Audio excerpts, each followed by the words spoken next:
کوفہ، بصرہ اور مصر سے فتنہ پردازوں کی جماعت مدینہ پہنچ چکی تھی۔ یہ لوگ ایک ایک کر کے الگ 3 گروہوں کی صورت میں مدینہ وارد ہوئے تھے۔ ان تمام واقعات کا ہم اس سیریز کی پچھلی 2 اقساط میں ذکر کر چکے ہیں۔ اہل عرب اس دروازے کو توڑنے کے درپے تھے جس نے فتنہ اور فساد کے حوادث کو ان تک پہنچنے سے روک رکھا تھا۔ اب ہم حضرت عثمان کی شہادت تک کے واقعات کو بیان کریں گے۔ مسعور بن مخرمہ کی روایت ہے کہ صدقات کے کچھ اونٹ حضرت عثمان کے پاس آئے۔ آپ نے انہیں خاندان حکم کے کسی فرد کو بخش دینے کا حکم صادر کیا۔ جب حضرت عبد الرحمن بن عوف کو اس کی اطلاع ملی تو انہوں نے مسعور بن مخرمہ اور عبد الرحمن بن اسود بن عبد یغوث کو بلایا اور ان کے ذریعے حضرت عبد الرحمن نے ان اونٹوں کو دوسرے لوگوں میں تقسیم کرا دیا جبکہ حضرت عثمان گھر میں موجود تھے۔ عثمان بن شرید کی روایت ہے کہ حضرت عثمان جبلہ بن عمرو سعدی کے پاس سے گزرے۔ وہ شخص اپنے گھر کے صحن میں تھا۔ انہیں دیکھ کر وہ کہنے لگا، اے بے وقوف بڈھے، باخدا میں تمہیں قتل کر دوں گا اور تمہیں ذلت کے ساتھ رسوا کر کے تمہیں آگ میں ڈال دوں گا۔ دوسری مرتبہ وہ آیا تو حضرت عثمان ممبر پر تھے اور آپ کو وہاں سے اتار دیا۔ عامر بن سعد کی روایت ہے کہ جس نے سب سے پہلے حضرت عثمان کے ساتھ بد کلامی کی وہ جبلہ بن عمرو سعدی تھا۔ ایک مرتبہ حضرت عثمان اس کے پاس سے گزرے تو حضرت عثمان نے سلام کیا۔ لوگوں نے سلام کا جواب دیا۔ اس وقت جبلہ کہنے لگا، تم اس شخص کے سلام کا جواب کیوں دیتے ہو جس نے ایسی باتیں کی ہیں؟ پھر وہ حضرت عثمان سے مخاطب ہو کر بولا، بخدا یہ رسی تمہاری گردن میں ڈال دوں گا اور ورنہ تم ان رازدانوں کو چھوڑ دو۔ حضرت عثمان نے فرمایا کہ میرے کون سے رازدان دوست ہیں؟ میں تو اچھے ہی لوگوں کا انتخاب کرتا ہوں۔ وہ بولا، تم نے مروان کا انتخاب کیا، معاویہ کو پسند کیا، عبداللہ بن عامر کو ترجیح دی اور عبداللہ بن سعد کا انتخاب کیا۔ ان میں سے کچھ ایسے لوگ ہیں جن کے خون بہانے کے لیے وحی نازل ہوئی تھی اور رسول اللہ نے ان کا خون معاف کیا تھا۔ اس کے بعد لوگ حضرت عثمان کے ساتھ گستاخیاں کرنے لگے اور وہ دلیر ہو گئے۔ موسیٰ بن عقبہ یہ بیان کرتے ہیں کہ حضرت عثمان نے ایک دن تقریر کی تو عمر بن العاص نے کہا، اے امیر المومنین، آپ نے کئی ناخوشگوار باتیں کی ہیں اور ہم نے بھی آپ کے ساتھ مل کر اس کا ارتکاب کیا ہے۔ آپ توبہ کریں، ہم بھی آپ کے ساتھ توبہ کرتے ہیں۔ اس پر حضرت عثمان نے قبلہ رخ ہو کر ہاتھ اٹھائے اور اس پر اس دن بہت سے لوگ روئے۔ اس کے چند دنوں بعد حضرت عثمان نے خطبہ دیا۔ جہاں غفاری کھڑا ہو گیا اور چلا کر کہنے لگا، اے عثمان، ہم یہ بوڑھا اونٹ لائے ہیں، اس پر ابا پڑی ہوئی ہے، آپ اتریں تو ہم آپ کو ابا پہنا کر اس اونٹ پر سوار کرائیں گے اور آپ کو جبل وغان میں پھینک دیں گے۔ اس پر حضرت عثمان نے فرمایا کہ اللہ تجھے تباہ کرے اور اس کو بھی جو تو لایا ہے۔ اس نے یہ باتیں سب لوگوں کے سامنے کہی تھی۔ اس کے بعد حضرت عثمان کے حامی اور بنو امیہ کے افراد آپ کو گھر لے گئے۔ عبداللہ بن حاتب بیان کرتے ہیں کہ میں نے خود مشاہدہ کیا ہے کہ حضرت عثمان عصائے نبوی کے سہارے خطبہ دے رہے تھے جسے حضرت ابو بکر اور حضرت عمر استعمال کرتے تھے۔ اس وقت جہاں غفاری آیا اور بولا، اے بے وقوف، اس ممبر سے اتر جاؤ۔ اس کے بعد اس نے عصائے نبی کو پکڑ کر اپنے گھٹنے سے توڑ ڈالا۔ حضرت عثمان ممبر سے اترے اور لوگ انہیں گھر لے گئے۔ آپ نے حکم دیا کہ عصائے نبوی کو جوڑ دیا جائے۔ اس واقعے کے بعد آپ 1 مرتبہ یا 2 مرتبہ گھر سے نکلے تھے کہ محاصرہ ہو گیا اور اس کے بعد آپ کو شہید کر دیا گیا۔ نافع کی روایت ہے کہ جہاں غفاری نے اس عصا کو جو حضرت عثمان کے ہاتھ میں تھا لے کر اپنے گھٹنے کے زور سے توڑ دیا۔ اسی وقت سے وہ عاقلہ کی بیماری میں مبتلا ہو گیا۔ جب حضرت عثمان کو قتل کا اندیشہ ہوا تو انہوں نے اپنے خیر خواہوں اور گھر والوں سے مشورہ طلب کیا اور فرمایا، ان لوگوں نے وہ کیا کیا جو تم دیکھ رہے ہو، اب اس مصیبت سے نکلنے کا کیا راستہ ہے؟ ان سب نے یہ مشورہ دیا کہ وہ حضرت علی کو بلوائیں اور ان سے درخواست کریں کہ وہ انہیں واپس بھجوا دیں اور وہ ان کا مطالبہ پورا کر دیں۔ اس طرح مدت بڑھ جائے گی، پھر امداد بھی آ جائے گی۔ حضرت عثمان نے فرمایا کہ یہ لوگ ٹال مٹول قبول نہیں کریں گے، وہ مجھ سے معاہدہ کریں گے۔ جب وہ پہلی دفعہ آئے تھے تو مجھ سے ایسی باتیں سرزد ہو گئی تھی، اس لیے میں اب جو وعدہ کروں گا اس کے ایفا پر وہ اصرار کریں گے۔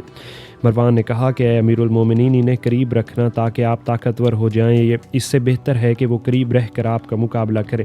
آپ ان کا مطالبہ مان لیں اور جب تک کہ وہ آپ کا مقابلہ کریں ان کے ساتھ ٹال مٹول کرتے رہیں، کیونکہ انہوں نے آپ کے خلاف بغاوت کی ہے، اس لیے ان کے معاہدے کی کوئی پابندی نہیں۔ آپ حضرت علی کو بلا بھیجیں۔ چنانچہ انہیں آپ نے بلایا۔ جب وہ آئے تو آپ نے فرمایا، ابو الحسن، آپ نے ان لوگوں کی باتیں دیکھ لیں اور میری باتیں بھی آپ کو معلوم ہیں۔ اب مجھے ان سے قتل کا خطرہ ہے، اس لیے آپ انہیں میرے پاس سے واپس بھیج دیں۔ میں ان کے تمام شکایات دور کر دوں گا اور اپنی طرف سے اور دوسروں کی طرف سے ان کے مطالبات پورے کروں گا، خواہ اس میں میری جان کا ہی کیوں نہ نقصان ہو۔ حضرت علی نے فرمایا، عوام اس بات کو ترجیح دیں گے کہ آپ ان کے ساتھ انصاف کریں بجائے اس کے کہ وہ آپ کو قتل کریں۔ میرے خیال میں یہ لوگ اس وقت مطمئن نہیں ہوں گے جب تک کہ آپ ان کے مطالبات کو نہ مانیں۔ جب یہ لوگ پہلی دفعہ آئے تھے تو اس وقت میں نے ان سے پختہ وعدہ کیا تھا کہ آپ ان تمام باتوں سے رجوع کریں گے جو انہیں ناپسند ہے، اور اس طرح میں نے انہیں آپ کے پاس سے لوٹا دیا تھا، مگر آپ نے ان میں سے کوئی بات پوری نہیں کی۔ اس لیے آپ اس مرتبہ مجھے فریب میں مبتلا نہ کریں کیونکہ مجھے ان کا حق ادا کرنا ہے۔ حضرت عثمان نے فرمایا، آپ انہیں اس بات کا یقین دلا دیجئے، بخدا میں ایفائے عہد کروں گا۔ اس پر حضرت علی ان لوگوں کے پاس گئے اور فرمایا، اے لوگو، تم نے حقوق کا مطالبہ کیا تھا، وہ تم پورے کیے جاتے ہیں، کیونکہ حضرت عثمان نے وعدہ کیا ہے کہ وہ اپنی طرف سے اور دوسروں کی طرف سے تمہارے ساتھ انصاف کریں گے، اور جو باتیں تمہیں ناپسند ہیں انہیں چھوڑ دیں گے۔ اس پر وہ لوگ ان کی طرف متوجہ ہوئے اور کہنے لگے، ہم نے یہ بات مان لی ہے، مگر آپ ان سے پختہ وعدہ کروا لائیے، کیونکہ عملی اقدام کے بغیر محض باتوں سے ہم خوش نہیں ہوں گے۔ حضرت علی نے فرمایا، میں تمہاری بات منوا کر لاؤں گا۔ چنانچہ وہ حضرت عثمان کے پاس گئے اور انہیں صورتحال سے آگاہ کیا۔ حضرت عثمان نے فرمایا، آپ میرے اور ان کے درمیان ایک مدت مقرر کر لیں جس میں مجھے مہلت مل سکے، کیونکہ میں ایک دن کے اندر ان کی شکایات دور نہیں کر سکتا۔ حضرت علی نے فرمایا، جو لوگ مدینہ میں موجود ہیں ان کے لیے کوئی مدت مقرر نہیں کی جا سکتی، اور جو موجود نہیں ہیں ان کے لیے مدت اس وقت تک ہے جب تک کہ آپ کا حکم ان کے پاس پہنچ جائے۔ حضرت عثمان نے فرمایا، یہ بات صحیح ہے، تاہم مجھے مدینہ والوں کے لیے 3 دن کی مہلت ملنی چاہیے۔ حضرت علی نے فرمایا، بہت اچھا۔ پھر حضرت علی ان کے پاس گئے اور انہیں اطلاع دی۔ اس کے بعد حضرت عثمان سے ایک معاہدہ لکھوایا کہ وہ 3 دن کے اندر ہر شکایت کو دور کر دیں گے، اور جو حاکم ان کو ناپسند ہوگا انہیں معزول کر دیں گے۔ پھر اس معاہدے کے لکھوانے میں زیادہ سختی کی گئی اور سخت عہد و پیمان لیے گئے، اور اس پر معزز مہاجرین و انصار کو گواہ کیا گیا۔ مسلمان مقابلے سے باز آئے اور لوٹ گئے تاکہ وہ اپنے معاہدے کو پورا کر سکے۔ حضرت عثمان نے جنگ کی تیاریاں شروع کر دیں اور ہتھیار فراہم کرنے لگے۔ انہوں نے خمس مال غنیمت کے غلاموں کی ایک بڑی فوج تیار کر لی۔ 3 دن گزر گئے تو وہی حالت برقرار تھی، اس میں کوئی تبدیلی نہیں آئی۔ ان لوگوں کی کوئی شکایت دور نہیں کی گئی اور نہ کسی حاکم کو معزول کیا گیا۔ اس پر لوگ بھڑک اٹھے اور عمر بن حزم انصاری مصریوں کے پاس آیا جو ذو خشب کے مقام پر مقیم تھے، اور اس کی اطلاع دی۔ پھر وہ ان کے ساتھ مدینہ آیا۔ ان لوگوں نے حضرت عثمان کو یہ پیغام بھیجا کہ آپ ہمارے ساتھ، آپ کا یہ معاہدہ طے نہیں ہوا تھا کہ آپ اپنے تمام کاموں سے توبہ کریں گے اور ہماری شکایتوں کو دور کریں گے۔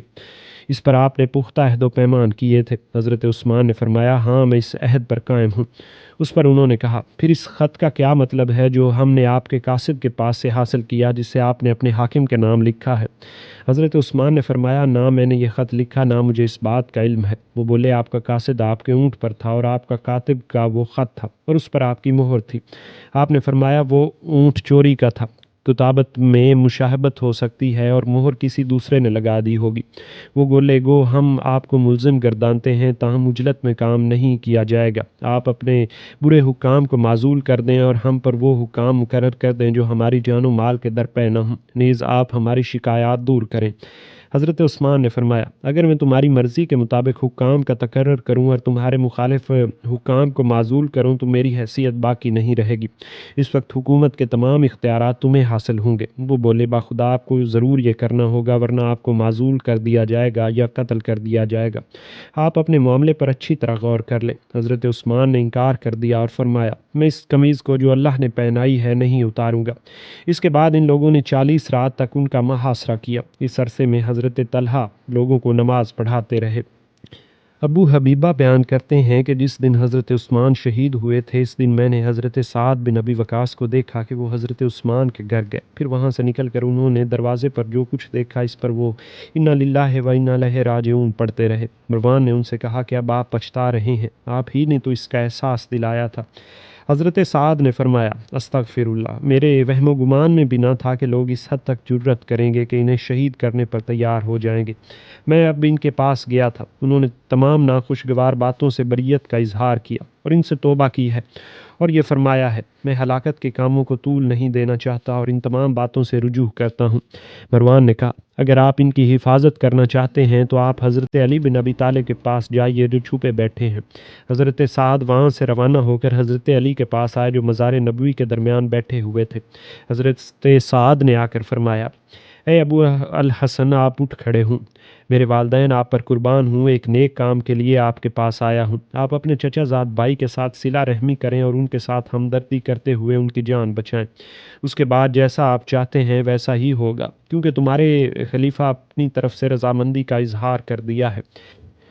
ابو حفصہ یمانی بیان کرتے ہیں کہ میں ایک صحرا نشین عرب کا غلام تھا، مروان نے مجھے پسند کیا اور اس نے مجھے، میری بیوی اور لڑکے کو خرید لیا اور ہم سب کو خرید کر آزاد کر دیا، میں اس کے ساتھ رہنے لگا۔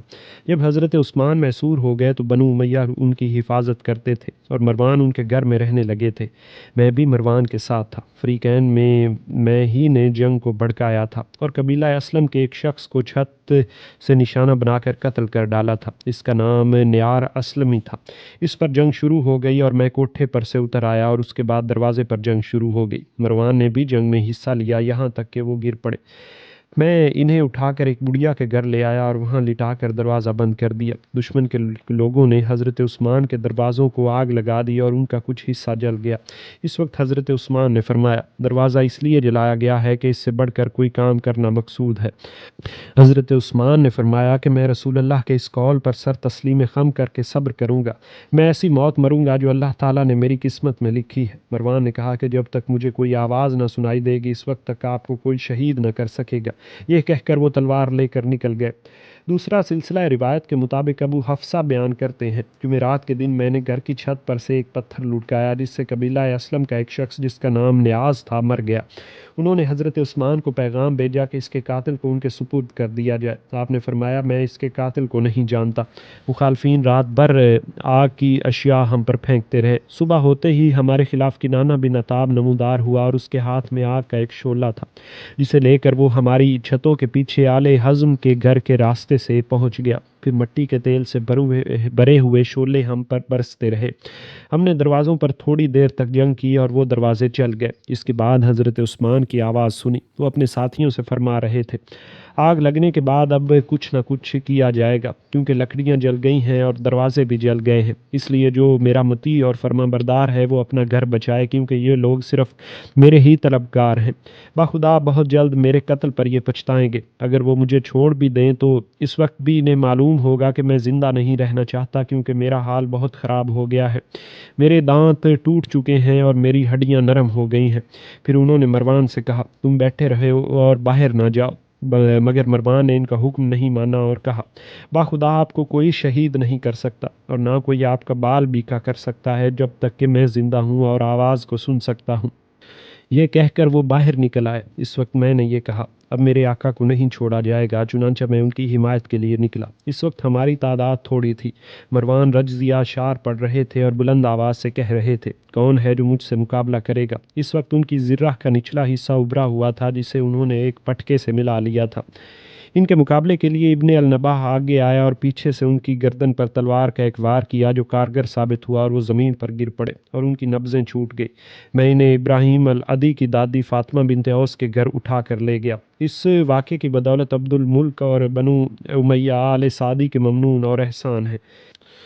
ابو بکر بن حارث بن حشام راوی ہیں، میں نے عبد الرحمن بن ندیس بلوی کو دیکھا جو مسجد نبوی کی طرف اپنی پیٹھ موڑے ہوئے تھے اور حضرت عثمان بن عفان محصور تھے۔